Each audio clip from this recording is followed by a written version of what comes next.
Бір күні жасы 70-тен асқан бір апамен әңгімеде болдым. Сөзі салмақты, жүзі мейірімге толы, әр айтқанынан өмір көрген, талай қызық пен қиындық бастан өткерген адамның парасаты сезіледі. Жасынан сарыарқаның сайын даласында туып өскен, қыз ұзатып келін алған бір әулеттің ақылгөй анасы екені бірден аңғарылады. Әдейі әңгіме өрбітейін деген оймен: апа, бұрын қазіргідей көлік жоқ, әсіресе қыс болса алысқа бару қиын ғой. Ондай кезде не істейтін едіңіздер, деп сұрадым. Апам жымиып күлді де: әй балам-ау, біз қазақ деген қонақжай халықпыз ғой. Қыс болса да ауылда күнде той болатын. Атқа қайқыбас шананы жегіп алып, бір ауылдан бір ауылға қыдырып жүре беретінбіз, деді. Сәл кідіріп: қандай шіркін заман еді, деп күрсінді.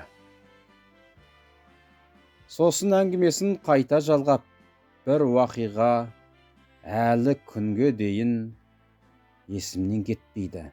Бір күні шалым қонаққа жалғыз өзі кеткен. Бірақ түнде оралмады. Үйдегілер алаң болып көз ілмей таңдатырдық. Қуанатыным, мінген аты жылқы жарықтық есті жануар еді. Түнде келе жатып шалым аттан құлапты.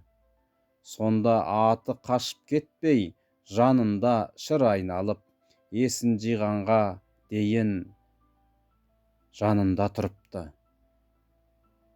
Таңға жуық аман есен ауылға өзі алып келді, деді.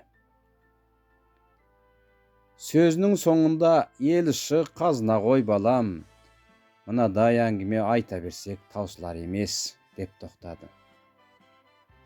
Біз қоштастық, әрқайсымыз өз шаруамызбен кеттік.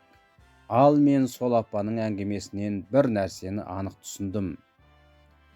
Халық даналығы кітапта ғана емес, өмірдің өзегінде, адам мен табиғаттың, адам мен малдың арасындағы сол бір үйлесім, сол бір сенім бүгінгі ұрпаққа қалуы тиіс ең қымбат мұралардың бірі екенін аңғардым.